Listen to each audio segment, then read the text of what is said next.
नमस्ते बच्चों, मैं राजश्री श्री जी के जैन स्कूल की हिंदी अध्यापिका। आज हम 5वीं कक्षा का पाठ ताजमहल का अध्ययन करेंगे।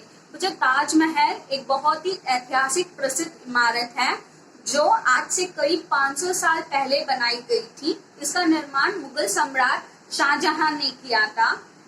यह ताजमहल आगरा में स्थित है। यहाँ पर लाखों पर्यटक रोज घूमने के लिए आते हैं। पर्यटक मतलब टूरिस्ट। तो चलिए बच्चों, अभी हम पाठ की ओर बढ़ते हैं। हमारे पाठ का नाम क्या है बच्चों? हमारे पाठ का नाम ताजमहल। चलिए पढ़ते हैं। ताजमहल विश्व के 7 आश्चर्यों में से एक है। यह वास्तुकला का श्रेष्ठ नमूना है। ताजमहल क्या है? ताजमहल विश्व के 7 अजूबों में से एक है, 7 आश्चर्यों में से एक है, अर्थात 7 वंडर्स। हमारे विश्व के 7 वंडर्स है ना, 7 वंडर्स में से एक है हमारे भारत का ताजमहल। और यह वास्तुकला का श्रेष्ठ नमूना है। वास्तुकला मतलब आर्किटेक्चर। आर्किटेक्चर का श्रेष्ठ नमूना means a best example of a architecture. इसे देखने के लिए देश विदेश से लाखों पर्यटक आगरा आते हैं। मतलब इसे देखने के लिए, इसकी खूबसूरती को देखने के लिए देश विदेश अर्थात भारत से और विदेश से भी लाखों पर्यटक अर्थात टूरिस्ट मतलब अभी किसी जगह पर हम घूमने जाते हैं तो हम क्या कहलाएंगे? हम वहाँ के पर्यटक कहलाएंगे। तो लाखों पर्यटक आगरा आते हैं। यह ताजमहल कहाँ स्थित है? ताजमहल आगरा में स्थित है। तो आगे, ताजमहल मुगल बादशाह शाहजहां और उनकी पत्नी मुमताज महल के अमर प्रेम का प्रतीक है। ताजमहल को मुगल सम्राट, मुगल बादशाह शाहजहां और उनकी पत्नी मुमताज महल के अमर प्रेम का प्रतीक मानते हैं हम इसे आज से लगभग 500 साल पहले मुगल बादशाह शाहजहां द्वारा बनवाया गया था। इसे किसने बनाया था? इसे मुगल सम्राट शाहजहां ने बनवाया था। कब बनवाया था? आज से करीब 500 साल पहले। इसे उन्होंने मुमताज महल की याद में बनवाया था। किसके लिए बनवाया था? अपनी पत्नी मुमताज महल की याद में बनवाया था। इसे बनवाने में 20 वर्ष लगे और लगभग 3 करोड़ रुपए खर्च हुए।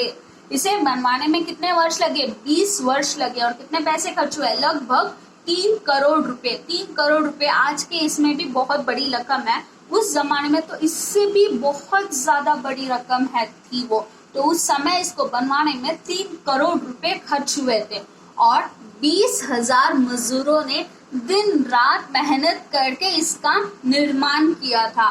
कितने मजदूरों ने मेहनत की थी इसके पीछे? 20,000 मजदूरों ने दिन रात मेहनत की, तभी ये 20 वर्ष में पूरा हुआ। मेहनत करके इसका निर्माण किया था। ताजमहल आगरा शहर में यमुना नदी के तट पर स्थित है। ताजमहल कहाँ स्थित है? आगरा शहर के यमुना नदी के तट पर स्थित है। यह संगमरमर के विशाल चबूतरे पर बना हुआ है। सारा भवन मकराना नामक स्थान से मंगाए गए संगमरमर से बना है। इसमें क्या है? चबूतरे पर, संगमरमर के विशाल चबूतरे पर बना है। सारा भवन मकराना नामक स्थान, ये मकराना एक स्थान का नाम है। वहां से संगमरमर के पत्थर संगमरमर मतलब it's a kind of marble, उसको मंगवाए गए हैं और उससे बना है। इसके चारों ओर 4 मीनारे हैं। भवन के चारों ओर क्या है? 4 मीनारे हैं। भवन के सामने 4 बाग है। जैसे वो 4 मीनारे हैं ना, उसी प्रकार 4 बाग है उसके सामने। बाग मतलब बगीचा। और फवारे भी है, बाग भी है और फवारे भी है। ये सब अनोखी छटा प्रस्तुत करते हैं। चांदनी रात में ताजमहल का सौंदर्य देखते ही बनता है। चांदनी रात मतलब रात में जब चंद्रमा की रोशनी होती है, उस रोशनी में जब हम ताजमहल को देखते हैं तो वह बहुत ही सुंदर नजर आता है। अनेक शताब्दियां बीत जाने पर भी ताज का सौंदर्य फीका नहीं पड़ा। ताजमहल को बने हुए अनेक शताब्दियां मतलब कई 100 साल बीत गए, फिर भी आज भी ताजमहल उतना ही सुंदर, मनमोहक, आश्चर्यजनक है। तो चलिए बच्चों ताजमहल का चित्र देखते हैं। तो ये हमारा ताजमहल है। इसके चारों ओर कितनी मीनारें थी? इसके चारों ओर 4 मीनारें। देखिए 1 2 3 4 मीनारें हैं। ये विशाल भवन संगमरमर के पत्थर से बना है। ये पूरा व्हाइट कलर के संगमरमर के पत्थर से बना है। ये हमारी यमुना नदी के तट पर स्थित है। ये देखिए इसका रिफ्लेक्शन, इसका प्रतिबिंब नीचे नजर आ रहा है।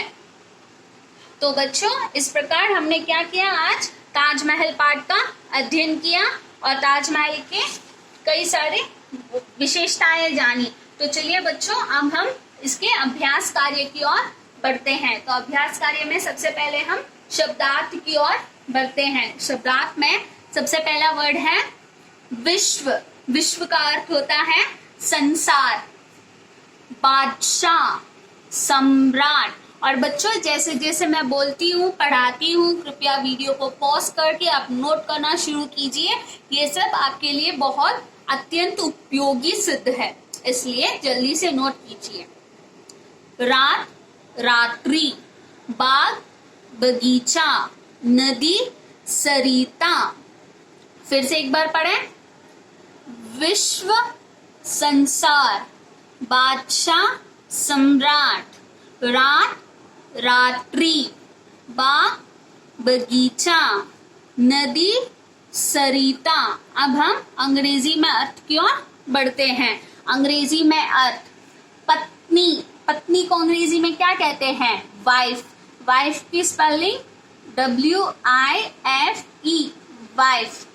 अगला है सौंदर्य। सौंदर्य।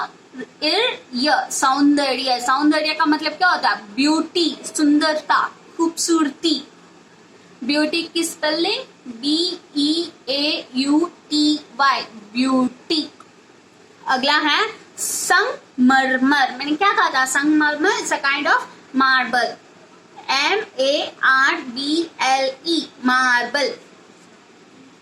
वास्तुकला। वास्तुकला मतलब आर्किटेक्चर। आर्किटेक्चर की स्पेलिंग क्या है? ARCHITECTURE, architecture. अगला है आश्चर्य। आश्चर्य मतलब वंडर। WONDER, wonder. तो अभी हम विलोम शब्द की ओर बढ़ते हैं। मैं हर बार कहती हूँ विलोम शब्द में हमें क्या ध्यान देने की बात है? ये चिन्ह बहुत ही महत्वपूर्ण है। ये चिन्ह ही हमें इस बात का बोध दिलाते हैं कि हम विलोम शब्दों का अध्ययन कर रहे हैं। तो सबसे पहला शब्द है एक, अनेक। एक, अनेक। आज, कल। आज, कल। प्रेम। प्रेम का विलोम क्या होगा? घृणा। घृणा, घृणा। विशाल। विशाल मतलब बड़ा। लघु। लघु मीन्स छोटा।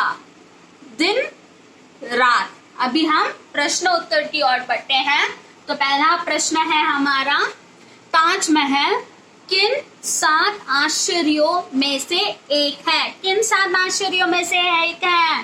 ताजमहल विश्व के 7 आश्चर्यों में से एक है। देखो बच्चों मैंने मेन आंसर को अंडरलाइन किया है ताकि आपको मेन आंसर पता चले। अगला प्रश्न है, ताजमहल किसने और क्यों बनवाया था? हमारा उत्तर किसने बनवाया था? ताजमहल शाहजहां ने अपनी पत्नी मुमताज की याद में बनवाया था, है ना। चलिए उत्तर की ओर बढ़ते हैं। ताजमहल शाहजहां ने अपनी पत्नी मुमताज महल की याद में बनवाया था। अगला प्रश्न है, ताजमहल कहाँ स्थित है? ताजमहल कहाँ स्थित है? मैंने शुरुआत में ही बताया था, ताजमहल आगरा में स्थित है। ताजमहल कहाँ स्थित है? ताजमहल आगरा में स्थित है। अगला है, ताजमहल को बनवाने में कितना धन खर्च हुआ? कितना धन खर्च हुआ था? लगभग 3 करोड़ रुपए खर्च हुए थे। कितना खर्च हुआ था? ताजमहल को बनवाने में 3 करोड़ रुपए खर्च हुए। तो इस प्रकार आज हमने ताजमहल पाठ का अध्ययन किया और ताजमहल के बारे में कुछ जानकारियां जानी और हमने अभ्यास कार्य देखे। अभ्यास कार्यों में शब्दार्थ, अंग्रेजी में अर्थ, विलोम शब्द और प्रश्नोत्तर आदि का अध्ययन किया। तो आप इसी प्रकार अपने घर में अभ्यास करते रहिएगा बच्चों। तो इस प्रकार हम अगले वीडियो में अगले पाठ का अध्ययन करते हुए मिलेंगे। तब तक के लिए धन्यवाद बच्चों।